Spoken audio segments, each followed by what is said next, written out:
Maraming salamat, Secretary Go.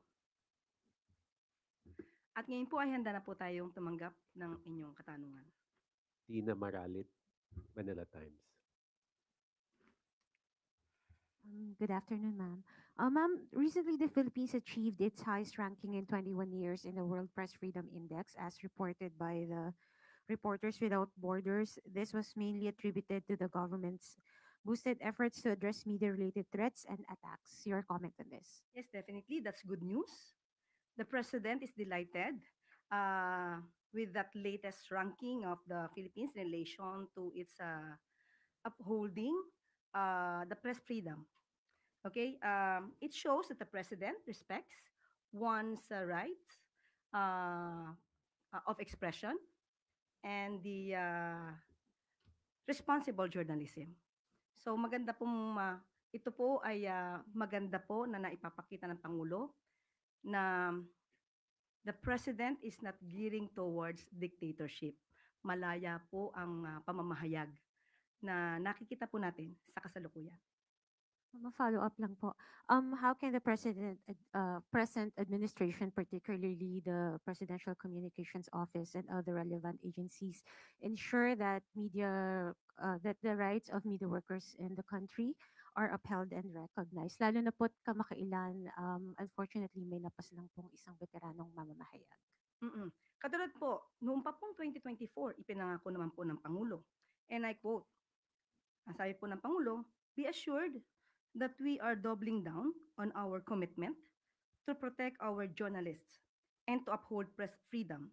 We stand with you hand in hand in this fight. So hanggang ngayon po, 2024 po yan sinabi ng ating Pangulo. At ngayon po ay nakita niyo po ang nagiging resulta. Paiigtingin pa po ng ating Pangulo, ng administrasyon, ang kalayaan sa pamamahayag. Asahan niyo po yan. Thank you, ma'am. Clay Pardilla, People's Television. Good afternoon po, Yusek. VP Sara Duterte calls the complaint against Congressman Pulong Duterte a part of the administration's political attacks. Your reaction po? As I have said during the last press briefing, that the Vice President should have at least leveled up in her discussions, in her responses in certain issues. But it seems that she never heard anything in regard to that. Or she just refuses to listen. Hindi siya nag-level up. Mas parang bumaba pa. Inuulit niya muli ang kanyang mga excuses na pamumulitika, politicking. Kung ito ay patungkol sa inyong kapatid, sinabi niya po sa interview, hindi pa niya nakakausap si Congressman Pulong Duterte. At malamang ay hindi niya rin po nadinig ang interview sa kanyang kapatid. At ito po ay nasama na po sa news. At and I quote, sa Tagalog po ito, pero he said it in Cebuano. Sa akin mga kapatid na Davaoenyo, ngayon nakita nyo na naman ang video. Matagal-tagal na yon nangyari. Sige lang, decision nyo po pa rin kung sino ang iboboto nyo sa pagka-congressman sa unang district. Di ako makikialam sa Adi Duterte sa wikang Cebuano. Cited po ito sa isang news article ng Abante.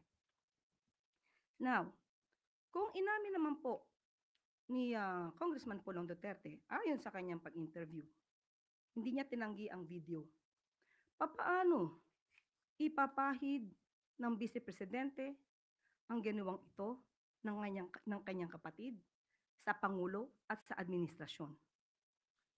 Nabanggit dito na ang pag-hire, pagkuha ng ibang mga kababaihan for their own satisfaction, ang sandaling kaligayahan, bakit ito ibibintang sa Pangulo?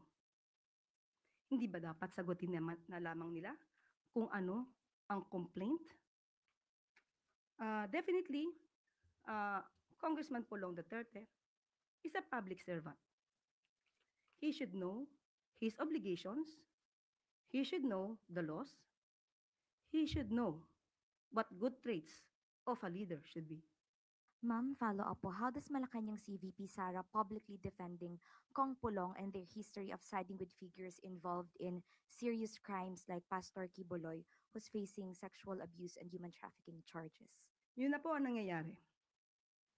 Ganyan po ang nangyayari kapag ka po kakampi, kaibigan, parang gustong agad ipawalang sala at kailangang ibato ang kasalanan sa pamumulitika.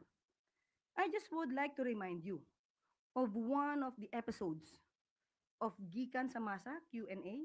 That's, if I'm not mistaken, that's March 10, 2024. Okay? When the president was interviewed by certain media personnel or vloggers, Pastor Kibuloy admitted that he was once complained of illegal conversion land. Illegal land conversion wherein he could be imprisoned for 6 years. Ang sabi po ni Pastor Kibuloy, nagpapasalamat siya kay Mayor, or tinawag niyang Tatay Digong, Mayor Digong, dahil si Mayor Digong ang lumakad. Pinuntahan ang dapat puntahan. So ano po ba ang nangyayari kapag ganito po ang sinasabi? So, kung dapat may managot po dito sa ginawa po ni Congressman Pulong, since kanya naman pong hindi idininay, kanya pong inamin ang video, lumalabas sa kanyang interview, di dapat managot ang dapat managot. Tina Panganiban Perez, GMA News.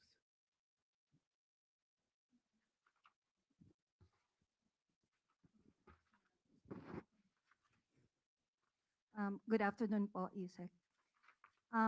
In a recent interview, Vice President Sara Duterte said every time may issue raw po against the Marcos administration, inaatake raw po ang mga kalaban. And may I read part of her quote?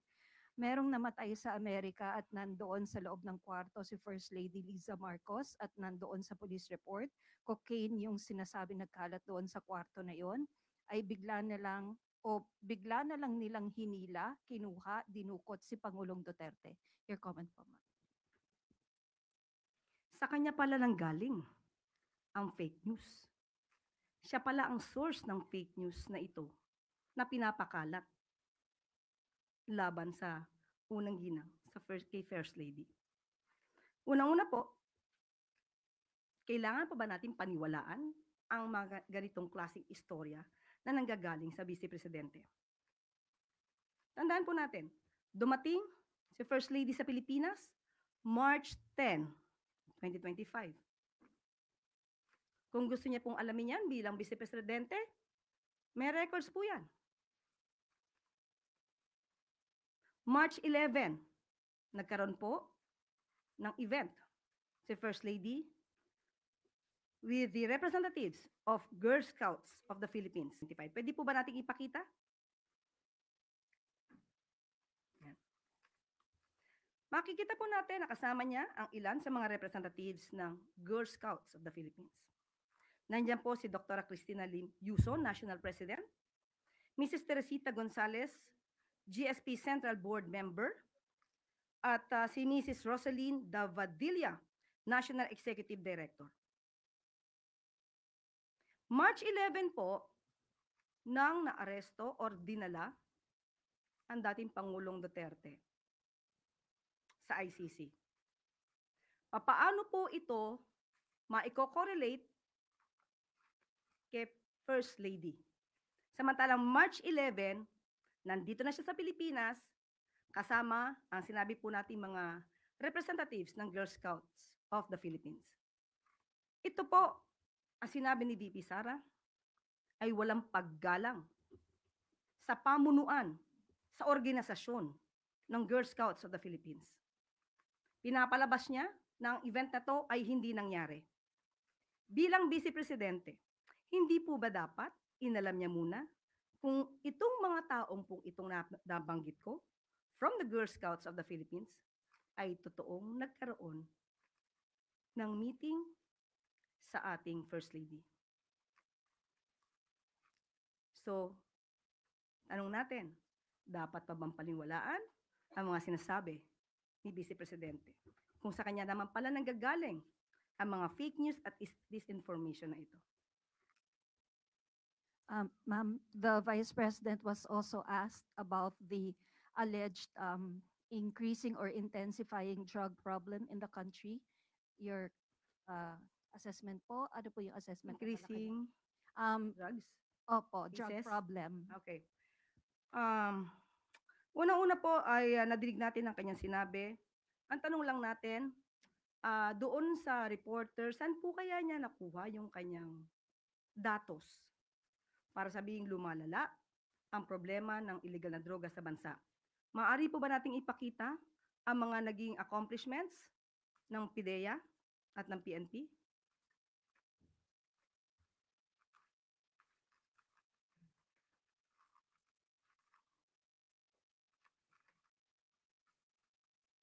Makikita niyo po sa screen kung ano po yung mga nangyari at naging accomplishments po ng PIDEA at PNP.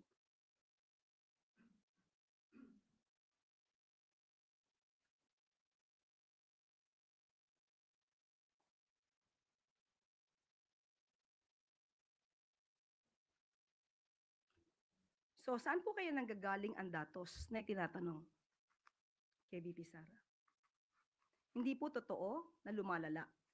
Mas marami pong accomplishments ang ating ang administrasyon po ni Pangulong Marcos Jr. Sa katunayan, from July 1, 2022 to December 30, 2024, 94,050 anti-illegal drug operations had been conducted, which resulted in the arrest of 127,155 drug personalities and seizure of 52.49 billion pesos of illegal drugs. Ma'am, last na po from my end.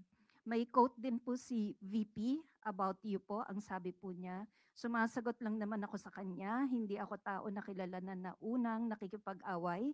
Lagi ako ay sumasagot lang. Sinagot ko na yan dati. Garbage in, garbage out. Pumapasok sa kanya basura.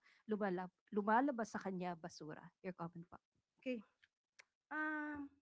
Nung sinabi niyang garbage in, garbage out, ang pinatutukulan po doon na tanong ay patungkol sa pag-iimbestiga. Kautusan po ng Pangulo na magkaroon ng pag-iimbestiga sa nagiging problema ng mga consumers dito sa prime water na alam naman natin na pag-aari ng mga bilyar. Ang ibig niya bang sabihin na basura ay yung pag-uutos na paimbestigahan ang prime water? Sa mga kababayan nating mga consumers ng prime water, ganito po ba dapat natin ituring ang kautusan ng Pangulo na basura or walang kwenta, walang saysay? Kaya nung sinabi sa atin ng Pangulo na ipag-uutos niya ang pag-iimbestiga at ito naman ay aking ipinahayag sa inyo, basura ba ang pag-uutos na yun ng Pangulo? Marahil sa kanya ay walang kwenta ito. Dahil tandaan natin, hindi niya siguro alam kung ano ang mga reklamo nationwide na ng mga consumers ng prime waters. At dahil siguro involved ang pamilya Villar at ang sabi niya, ang tunay na kaibigan ay walang iwanan. Marahil ito rin po siguro ang dahilan kung bakit hindi naman agad nagkaroon ng pag-iimbestiga sa mga hinaing ng mga consumers ng prime water sa panahon po ni dating Pangulong Duterte.